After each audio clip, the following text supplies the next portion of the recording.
All right, here we go. Coming up on today's Philadelphia Eagles. Now, if the Birds move on from head coach Nick Sirianni, I'm going to explain why Jim Harbaugh is the perfect replacement to lead this football team. First, this is Eagles. Now, be sure to subscribe to the channel for daily coverage and year-round videos on the Birds. I provide you with analysis, news, but also thought-provoking content as well, where you have a voice. We're 436 people away from 70,000 subscribers, about to reach another milestone. So hit that sub button and you get to stay in the know with everything that the Eagles do year round. And I do want to begin with this. This is today's poll question, and it's the pinned comment on today's video. Who would you rather have as the Eagles head coach? Type NS for Nick Sirianni, JH for Jim Harbaugh. Share your thoughts with us down below in the comment section. I know the backdrop and the look of the show is a little bit different. We're still in Houston as Chat Sports has been down here covering the national championship between Michigan and Washington as Harbaugh gets the natty. I'll be back in the studio tomorrow. Been a blast over the last couple of days, and as you can see, didn't get a lot of sleep last night. We've been covering the Michigan side of things, and we were out celebrating with a lot of Michigan fans, and it was an absolute blast in the game. Just a special atmosphere, the pageantry,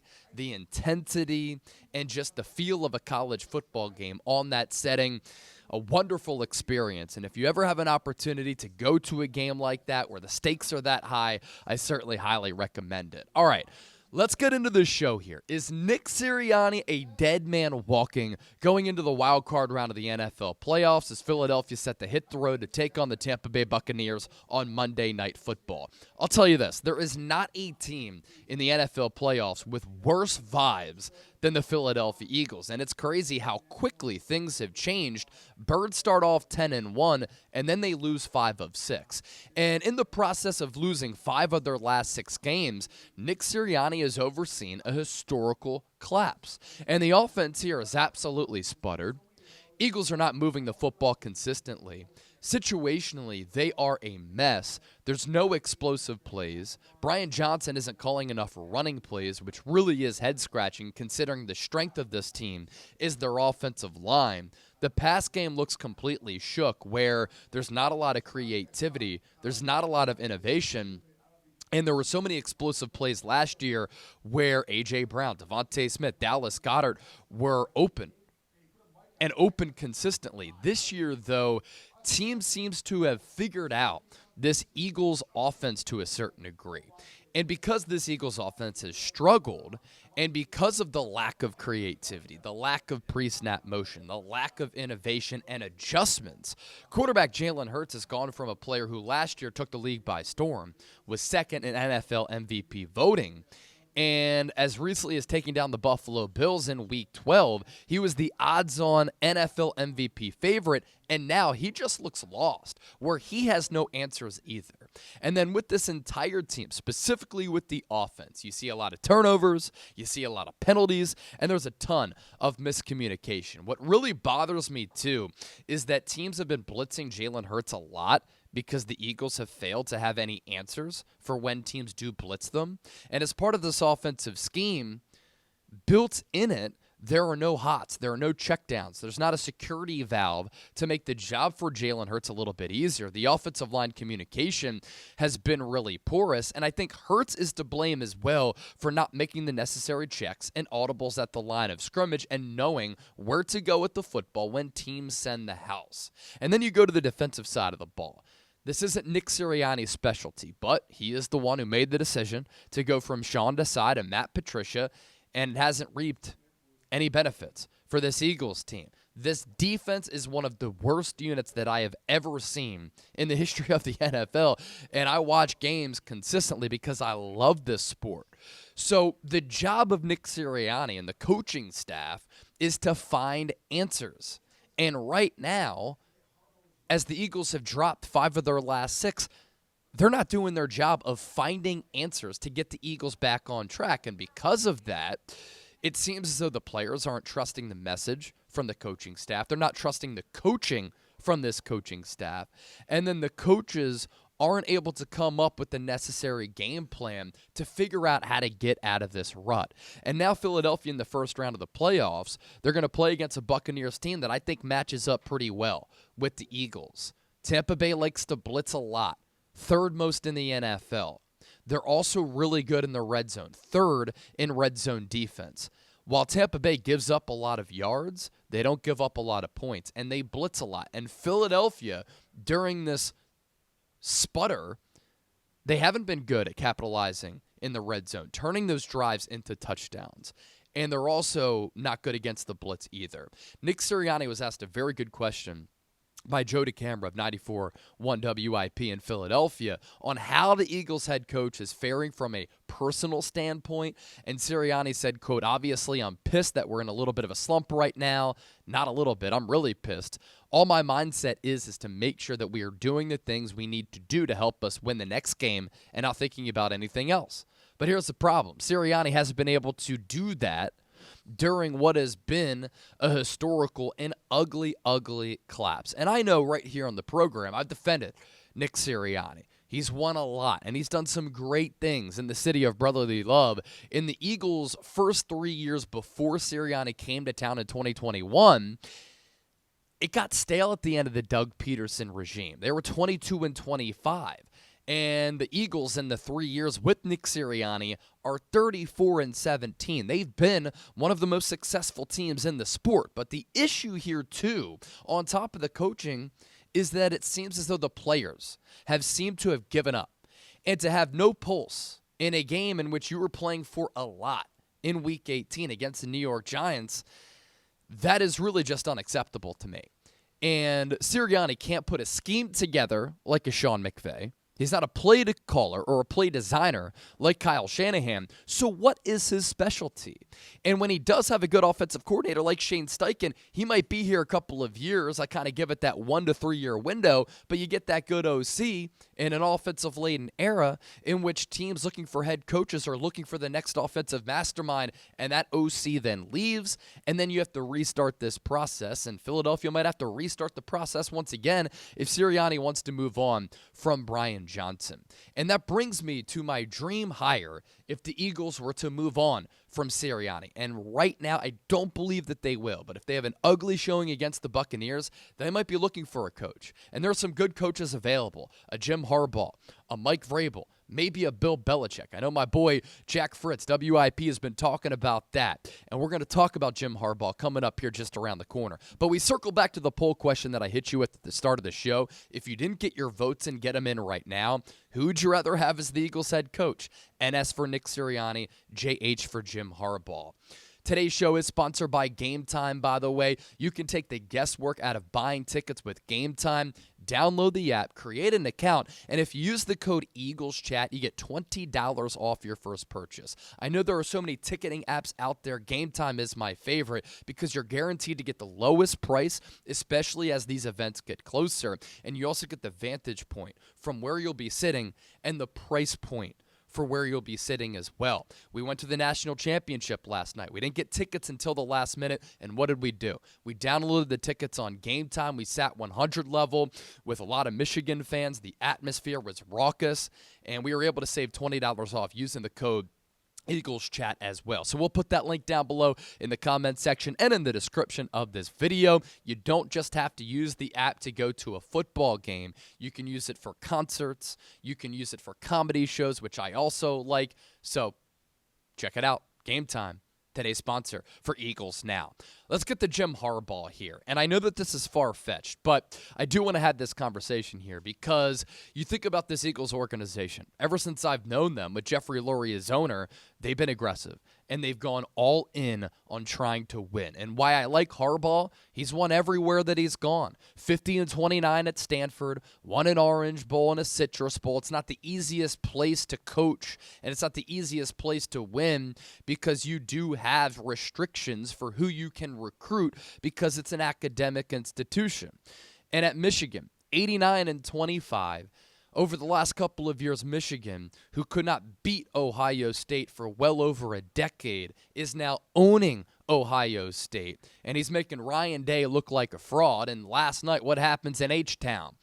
Michigan dominates a Washington team that is really, really good, that has offensive skill players who are going to get drafted in the first couple of rounds, and a couple of defensive dogs, no pun intended, for the Huskies, who are also going to get selected in the 2024 NFL Draft. And Kalen DeBoer, a very, very good coach who, prior to the national championship in his last 10 games against top 25 opponents, was 10-0.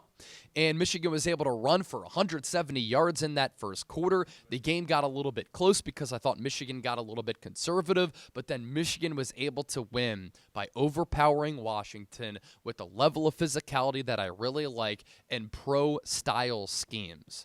So now, Jim Harbaugh, he can add national champion to his resume. And he also has previous success in the NFL with the San Francisco 49ers. He comes in with the Niners right out of Stanford.